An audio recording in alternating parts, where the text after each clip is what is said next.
सदवन्याणं तिरुवणैलमधुरविसदवक्काणं अन्तातीतगुणाणं मोहिनानं मुञ्जितभवानं भगवान.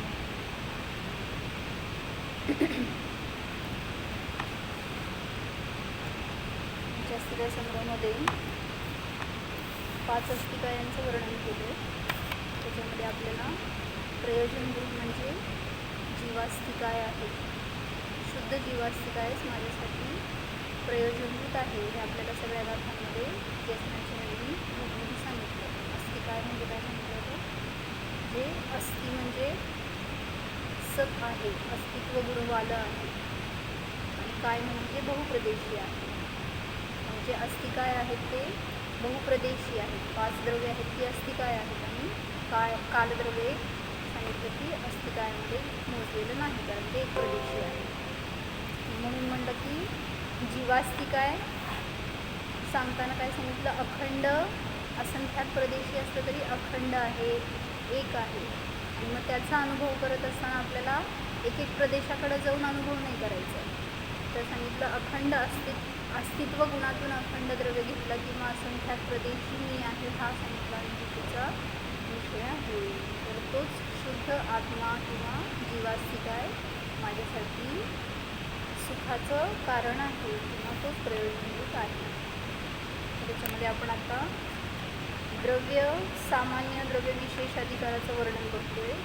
त्याच्यामध्ये जीवास्तिकायाचं वर्णन सुरू केलं त्यांनी.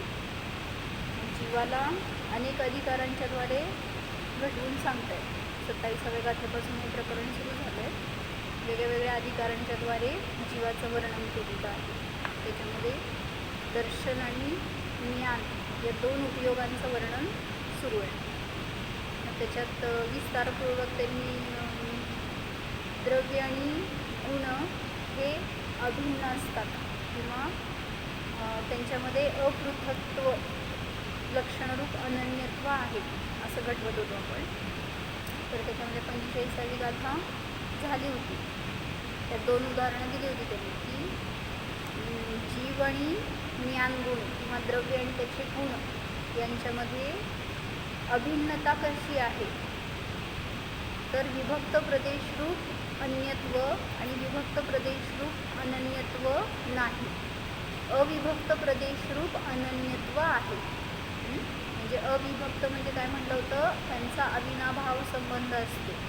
आणि अनन्यत्व हे सांगताना एक प्रदेशामध्ये ते स्थित आहेत हे सांगितलं होतं. म्हणजे प्रदेशभेद नाही. हे 2 गोष्टी आपण त्याच्यामध्ये घटवल्या होत्या. त्यामुळे द्रव्य आणि गुणामध्ये अविभक्त प्रदेशत्वरूप अनन्यत्व आहे हे सिद्ध केलं. त्याचं सगळं डिटेल वर्णन झालं होतं आपलं. 46वी गाथा घ्यायची आहे. त्याच्यामध्ये व्यपदेशादी एकांताने द्रव्य गुणांच्या अन्यत्वाचे कारण नाही. म्हणजे द्रव्य आणि गुणांचं अनन्यत्वच आहे हेच अजून सिद्ध करायला लागलं. त्याच्यामध्ये काय सांगितलं? आवाज येतोय का सगळ्यांना माझा? हो.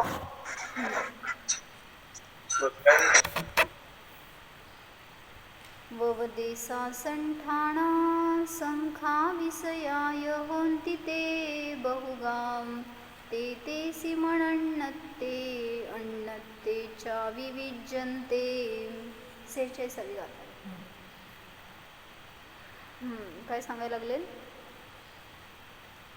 ववदेश म्हणजे व्यपदेश, संस्थान, संख्या आणि विषय हे बहुगा होन्ति म्हणजे अनेक आहेत. ते तेसिम अनन्नतेच अण्णते अविविज्यन्ते. ते व्यपदेशाधिक द्रव्यगुणांच्या अनन्यत्वामध्ये आणि अन्यत्वामध्ये सुद्धा असू शकतात. म्हणजे द्रव्य आणि गुणांचं अनन्यत्व असताना आणि त्यांचं कथनचित अन्यत्व असताना सुद्धा त्यांच्यामध्ये व्यपदेश, संस्थान, संख्या, विषय हे सगळे अनेक असू शकतात. असं विस्तार करून सांगणार आहेत पुढं, खुलासा येईल. फक्त त्याचं म्हणजे काय सांगते. व्यपदेश म्हणजे संज्ञा म्हणा, नाव म्हणा,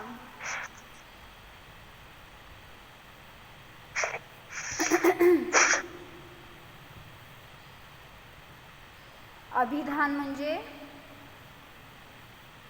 व्यपदेशचेच अर्थ सांगितले वेगळे.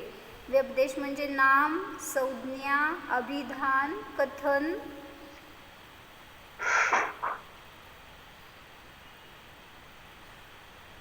अभिधान म्हणजे त्याचं कथन करणार आहेत. पुढं सांगायला काय?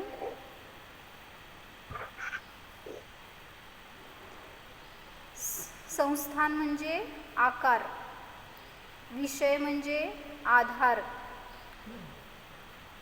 आता त्यांनी इथं घेतलाय तसा अर्थ, विषय म्हणजे आधार. या गाथेमध्ये स्पष्ट केले आहे की जेथे भेद असेल तेथेच भिन्न व्यपदेश, संस्थान इत्यादी संभवतील असे नाही.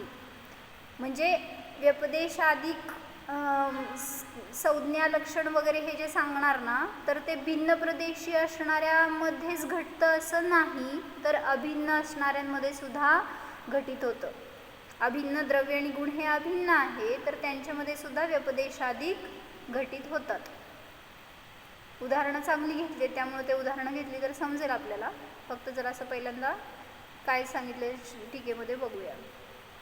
तर इथं खाली टीकमध्ये दिलंय त्यांनी, जेथे भेद असेल तेथेच भिन्न व्यपदेश, संस्थान इत्यादी संभवतील असे नाही. ज्यांच्यामध्ये अभेद आहे त्यांच्यामध्ये सुद्धा भिन्न व्यपदेश, नाम, निर्देशाधिक संभवतात. द्रव्य आणि गुण हे अभिन्न असतात, तर त्यांच्यामध्ये सुद्धा हे व्यपदेशाधिक संभवतात. ते सर्वथा द्रव्यगुणामध्ये भेदच आहे असे सिद्ध करीत नाहीत. म्हणजे व्यपदेश म्हणजे संज्ञा त्यांची वेगळी वेगळी असेल तर ते नियमाने भेदरूपच असतात असं नाही. किंवा त्यांचं संस्थान, संख्या, विषय वगैरे हे जरी वेगवेगळे असतील म्हणून काय द्रव्यगुणामध्ये त्याच्याद्वारे भेद सिद्ध होतं असं नाही. काय कळलं? काय कळलं बोला.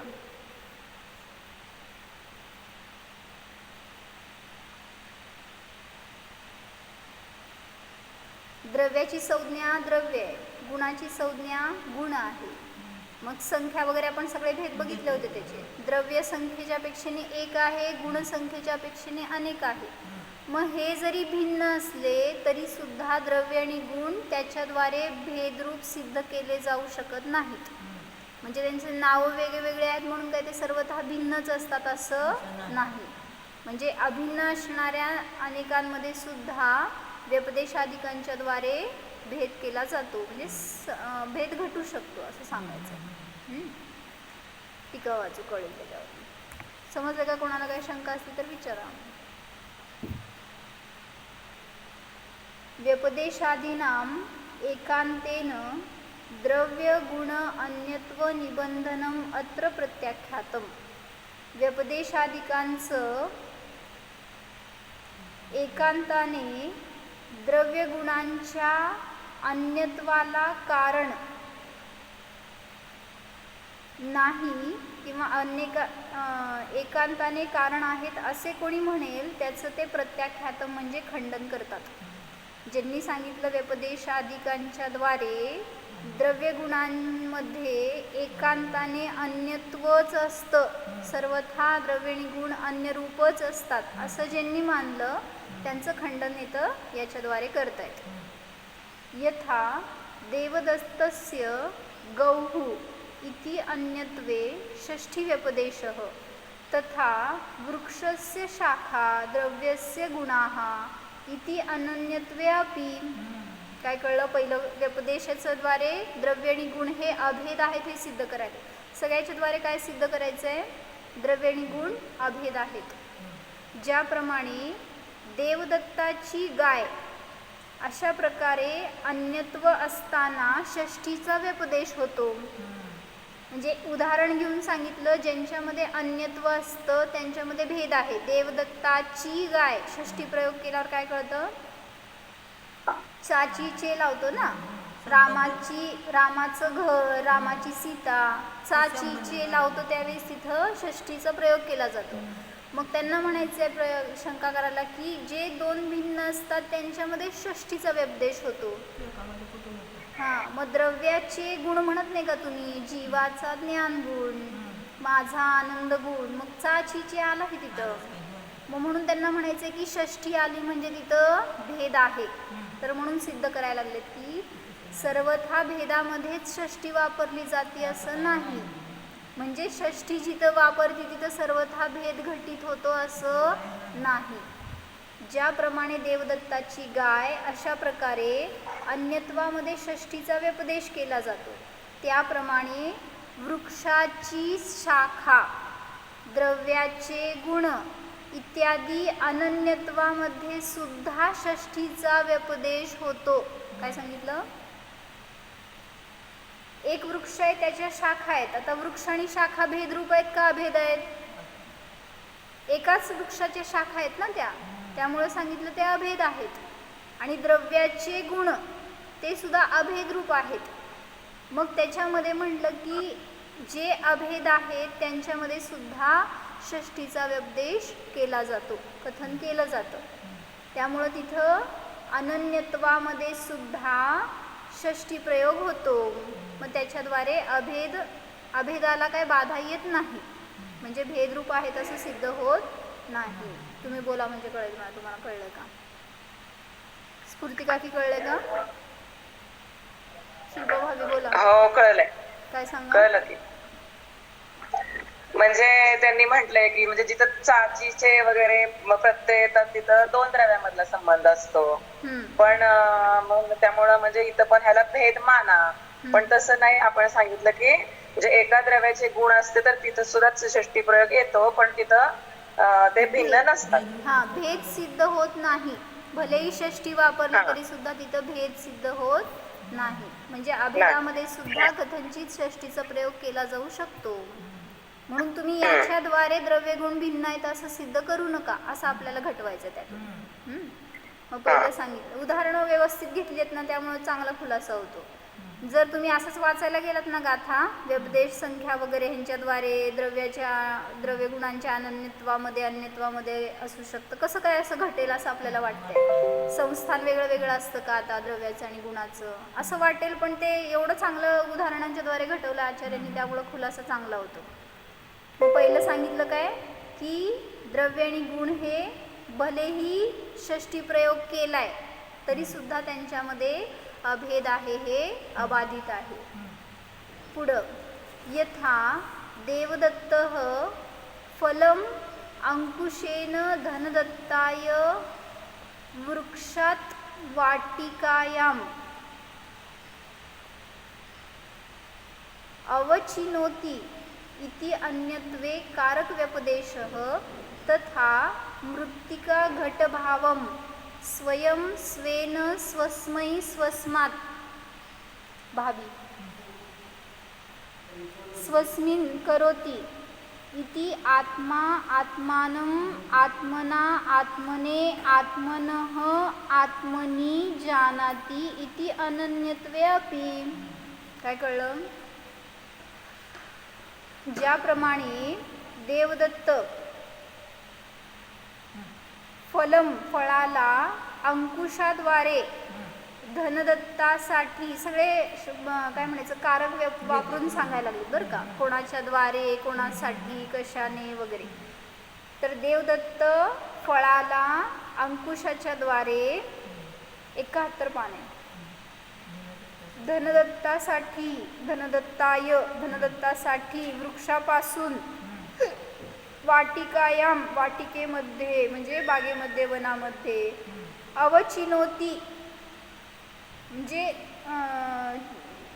गोळा करतो म्हणा, तोडतो म्हणा. आता वृक्षापासून गोळा करतो म्हणजे तोडतो घेतला अर्थ, वृक्षापासून तोडतो.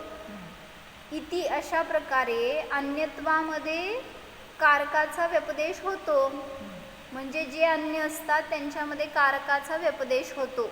पण कारक व्यपदेश झाला म्हणून सर्वथा अन्यत्व घटित होत नाही. अर्थात इथं कारकांचं कथन सांगितलं जे भेदरूप आहेत.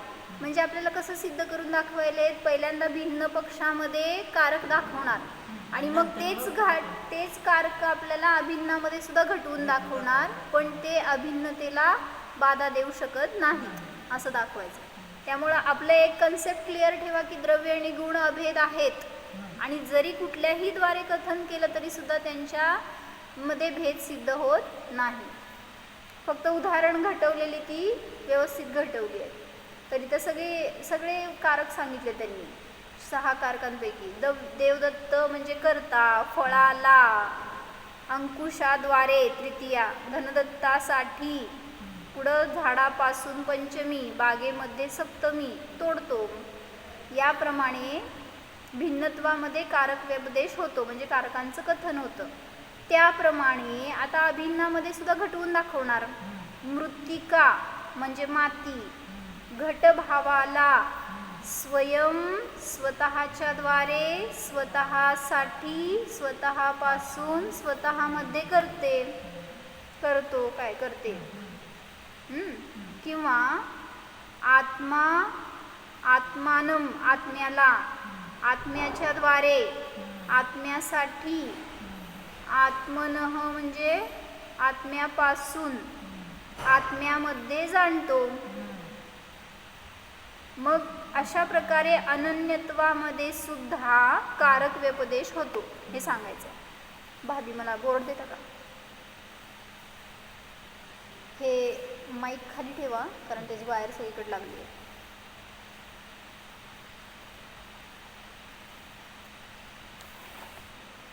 ते सांगता का सगळेच प्रत्यय हे मी म्हणजे प्रथमा, सला ते सलाना ते द्वितीया ना. परत तृतीयाचे पण तसेच आहेत, सला ते सलाना ते. नेशी निहिशी नेशी बरोबर आहे. हा चतुर्थीला सला ते. हा आणि साठी प्रत्यय मग पुढे ते चतुर्थीला साठी असतं.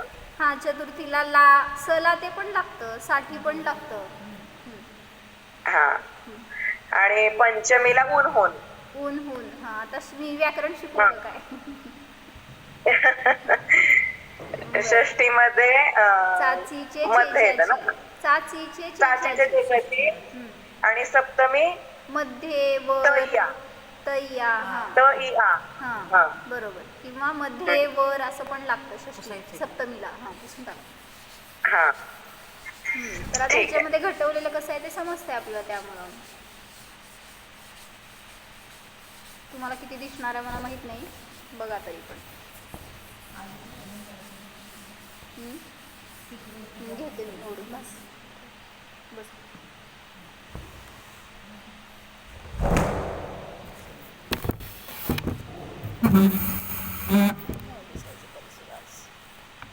मी ते कोण नाही म्हणून द्यायला इकडे बसते कडेला.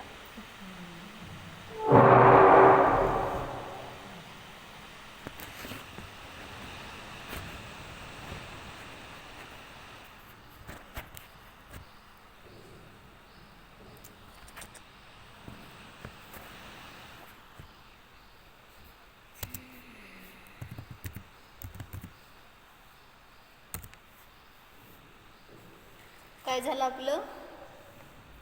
कारकांच्या द्वारे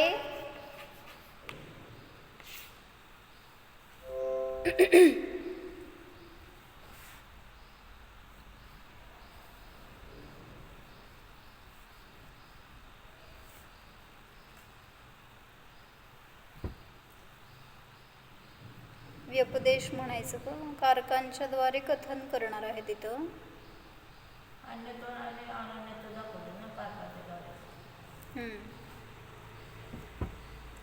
पहिल्यांदा दाखवलं ते व्यपदेश दाखवलं षष्टी प्रयोगाच्या द्वारे.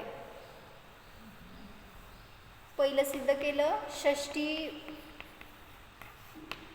षष्टी प्रयोग करून त्याच्यामध्ये दोन्हीमध्ये पण अन्यत्व आणि अनन्यत्व असणाऱ्या दोन्हीमध्ये सुद्धा षष्टी व्यपदेश होतो आणि कारक व्यपदेश होतो हे सिद्ध केलं. आता पुढं सांगतायत हे कारक व्यपदेशमध्ये कसं घटवलं. पहिल्यांदा भिन्न पक्षामध्ये घटवलं. कसं? देवदत्त करता, देवदत्त करताय ना, फळाला कर्म, अंकुशाद्वारे म्हणत असताना तृतीयाकरण, पुढं काय धनदत्तासाठी, हे झालं चतुर्थी. काय असते संप्रदान, संप्रदानच असते ना, कर्ता कर्म करण संप्रदान. पुढं झाडापासून अपादान आणि वनामध्ये घेतलं ना तोडतो, हे झालं अधिकरण. षष्ठी तर घटवून दाखवली आहे आधीच, त्यामुळं हे प्रथमा द्वितीया तृतीया चतुर्थी पंचमी आणि सप्तमी अशा विभक्ती घटवून दाखवल्या. पण याच्याद्वारे भलेही भिन्नता सिद्ध केली, भिन्नता होते, भिन्न असणाऱ्यांमध्ये सुद्धा हे जरी घटतात तरी सुद्धा अभिन्न असणाऱ्या पक्षामध्ये सुद्धा ते घटित होतात असं दाखवायचं आहे.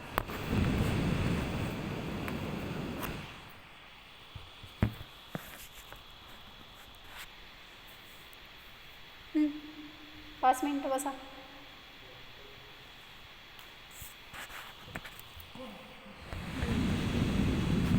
बोलवा.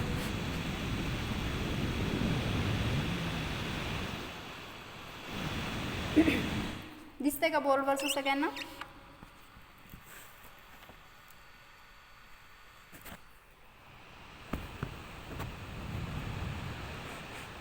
व्याकरण विभाग आहे का कोणी आहे? हां, म्हणजे विभक्ती दाखवल्यात ना, विभक्तीच्या द्वारे सुद्धा भिन्नता आहे हे सिद्ध करायचं आपल्याला. भलेही अभेद आहेत द्रव्य आणि गुण, तरी सुद्धा त्यांच्यामध्ये वेगवेगळ्या विभक्ती घटू शकतात. मग हे पहिला घेतलं भिन्न पक्षामध्ये, आता असंच अभिन्न पक्षामध्ये घटवून दाखवणार.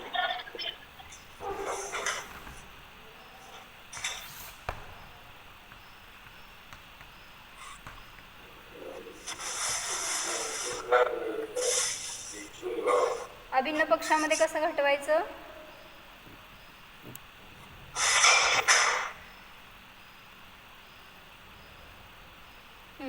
वही आणली नाही, उद्यापासून आणा. कोणाचं चालू आहे? म्यूट करा आवाज.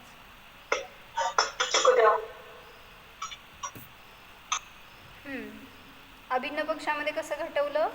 माती आणि घट, हे तर समजतंय. माती आणि घटामध्ये कर्ता पण माती आहे, घटाला कर्ता म्हणत असताना पण ती माती आणि घट अभिन्न आहेत, हे त्याच्यामध्ये घटतात. तर त्यांनी आत्म्याला जे घटवून दाखवलंय त्याच्यावर घटवू आपण. आत्मा कर्ता, आत्म्याला कर्म, आत्म्याच्या द्वारे किंवा स्वतःच्या द्वारे. संप्रदान म्हणजे आत्म्यासाठी.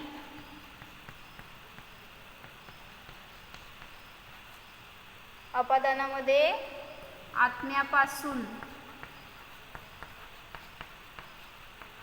आत्मनी म्हणजे आत्म्यामध्ये जाणतो. मग इथं घटले नाहीत का? अभिन्न पक्ष असताना सुद्धा कारक घटले हे दाखवायचंय. म्हणजे ह्याच्यावरनं सिद्ध काय केलं? सगळ्यावरून भलेही भिन्न पक्ष असू दे किंवा अभिन्न पक्ष असू दे, ते कारकांच्या द्वारे कथन केलं जाऊ शकतं. म्हणजे कारक घटवले म्हणजे ते भेदरूपच असायला पाहिजेत असं नाही, कारण द्रव्य आणि गुण हे अभेद असताना सुद्धा त्यांच्यामध्ये कारक व्यपदेश होतो. समजलंय काय शंका आहे? परत एकदा वाक्य वाचते मी. जसे देवदत्त फळाला अंकुशाद्वारे धनदत्तासाठी झाडापासून बागेमध्ये तोडतो, याप्रमाणे भिन्नत्वामध्ये कारक व्यपदेश होतो, अर्थात कारकांचे कथन होते. तसेच माती स्वयं घटपरिणामाला स्वतः करवी, स्वतःसाठी, स्वतःपासून स्वतःमध्ये करते, अथवा आत्मा आत्म्याला आत्म्याच्या द्वारे आत्म्यासाठी, आत्म्यापासून आत्म्यामध्ये जाणतो. येथे अभिन्नपणामध्येही कारक संबंधाचे कथन आहे. म्हणजे तुम्ही काहीही कुठल्याही पक्षाद्वारे भिन्नता सिद्ध करून सर्वदा तिथं ते भिन्नच घटतात असं दाखवू शकत नाही. अभिन्नामध्ये सुद्धा ते घटित होऊ शकतात, ह्याच्यासाठी सांगायला लागले. जसं षष्टी संबंधाने सुद्धा सर्वथा भेद आहे असं सिद्ध होत नाही, कारण इथं आत्म्याचे, जसं त्यांनी उदाहरण काय दिलं होतं, इथं देवदत्ताची गाय, त्यामुळे इथं भिन्नतेमध्ये षष्टी प्रयोग घटला, म्हणून अभिन्नतेमध्ये सुद्धा षष्टी प्रयोग घटवून दाखवतात की त्याच्यामध्ये भेद असायला पाहिजे असं इसेन्शियल नाही. जीवाचा ज्ञानगुण,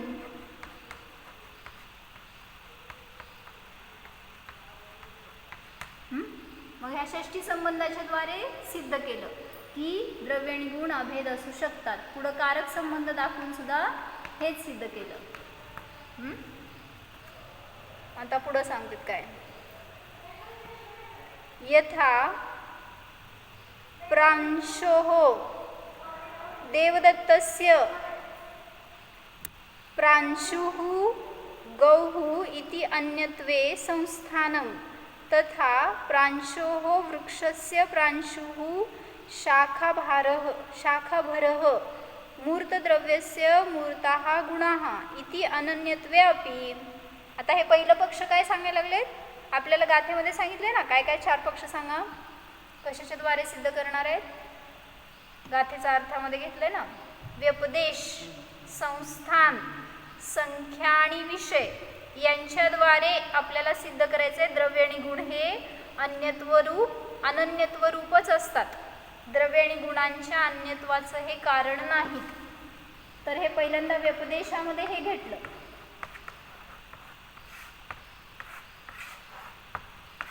आता सांगणार ते संस्थानाच्या द्वारे सांगायला.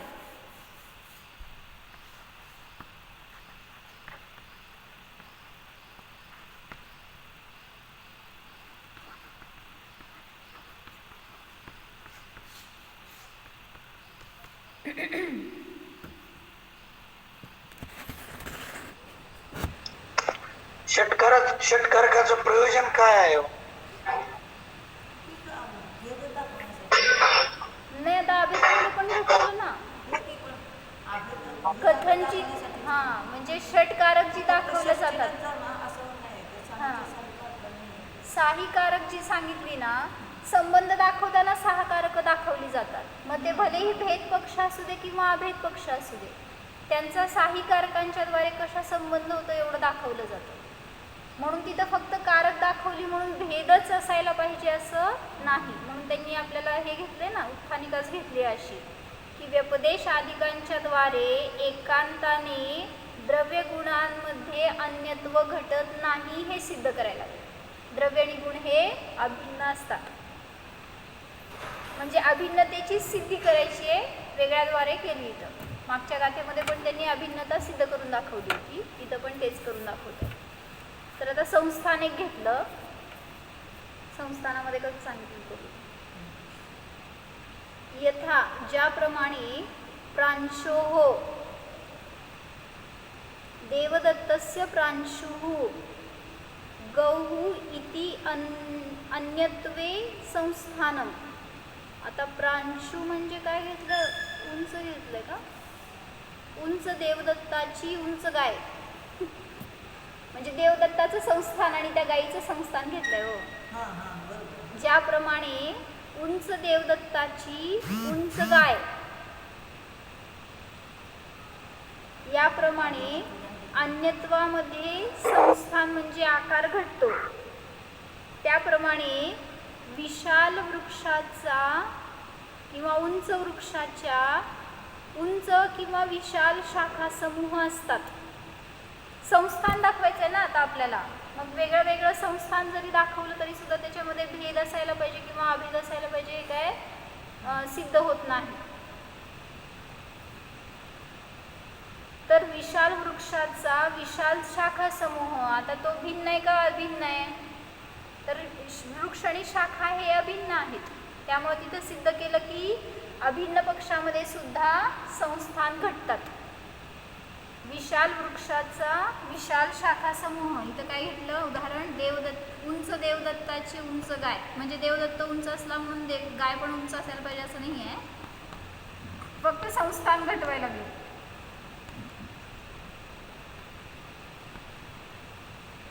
म्हणजे या दोघांचं संस्थान भिन्न भिन्न असल्यामुळे त्यांच्यामध्ये भेद घटित होतो असं इथे दाखवलं उदाहरणामध्ये.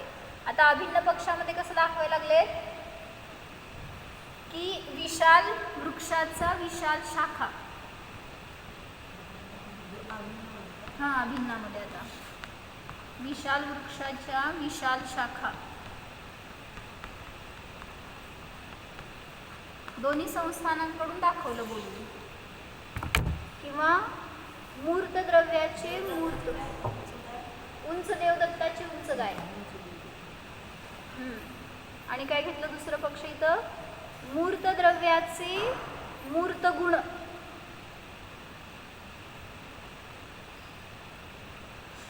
आता इथं मूर्तच्या द्वारे संस्थान सांगायला लागलं.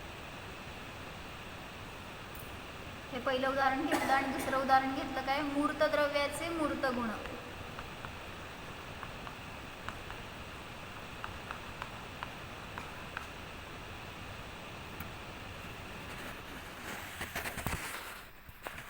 तुम्हाला दिसणार नाही बोर्डवरचं, कारण काय हे फार नाही. कशाचं संस्थानाचंच आहे की, मूर्त द्रव्याचे मूर्त गुण.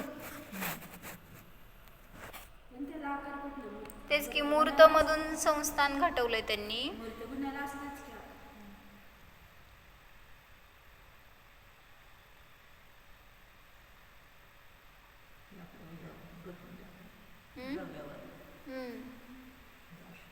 मूर्त द्रव्याचे मूर्त गुण. येथे अनन्यत्वामध्ये सुद्धा आकाराचे कथन होते. म्हणजे आकार सांगितला जाऊ शकतो हे सांगायचं त्यांना.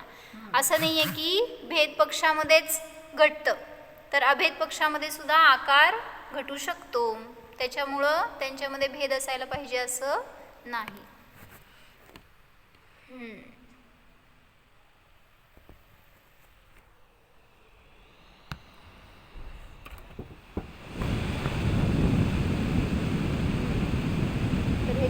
द्वारेच पहिल्यांदा काय समजलं, काय शंका असतील तर विचारायच्या.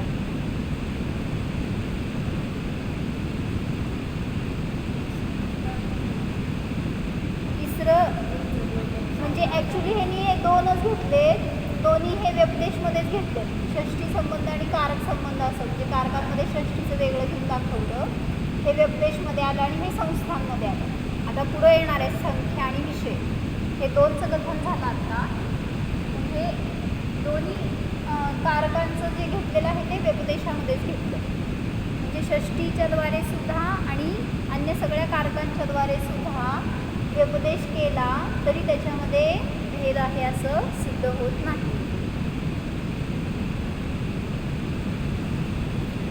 समजून काय फायदा आहे, त्यांनी ते दोन केलेत ना पहिले, तिसरा आकार आला,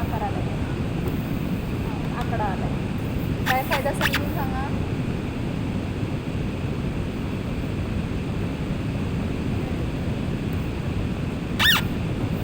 हे सगळं डोक्याला त्रास देऊन काय फायदा.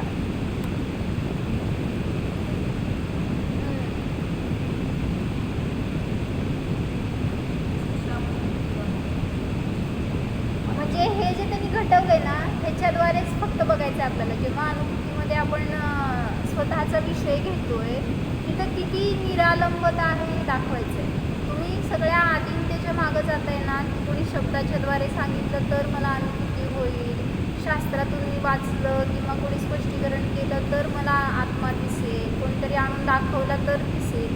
कुठंही तुम्हाला पराधीनता नाही हे सांगायचं आहे. हे सगळे संबंध कारक वगैरे सांगून तुम्हाला स्पष्ट करून देत आहेत की सगळं तुमच्यामध्ये स्वाधीन आहे. साधन आहे, विषय आहे, त्याचं फळ सुद्धा तुम्हाला अभिन्न रूपानेच भोगायला मिळणार आहे. बाहेर तिथं त्यासाठी कोणाची सहाय्याची आवश्यकता नाही. म्हणजे तिथं तुम्ही जेव्हा स्वतःला विषय करून जाणणार आहे त्यावेळेस तिथं ती प्रत्यक्ष ज्ञानाची पर्याय तुमच्याजवळ आहे. त्याच्याद्वारे तुम्ही फक्त सांगितलं विषय बदलला, बाहेरचा विषय बदलून स्वतःकडे घेतला आपला ज्ञान उपयोग, तर सांगितलं प्रत्यक्ष प्रामाण्य सहित असणाऱ्या त्या मतिशुद्ध ज्ञानाच्या द्वारे जेव्हा आत्म्याला म्हणजे मला, मग आपण ते याच्यामध्ये घेतो ना, ज्ञान से ज्ञान में ज्ञान ही हो, ज्ञानाने ज्ञानाला ज्ञानामध्ये ज्ञान रूपच जाणार, तर तिथं बाहेर कशाची आवश्यकता राहणार नाही. म्हणून मागच्या एक आपण ह्याच्यामध्ये घेतलं होतं ना एक वाक्य वर्णित, चांगलं होतं. काय वाक्य होतं? जेव्हा जाणणारा आणि जाणीवेत येणारा भेद असला, भिन्नता असेल त्यांच्यामध्ये, तर निर्माणे विकल्प होतातच. काय म्हणले? जेव्हा जाणणारा आणि जाणीवेत येणारा भिन्न भिन्न असतो तेव्हा तिथं निर्माणे विकल्प होतातच.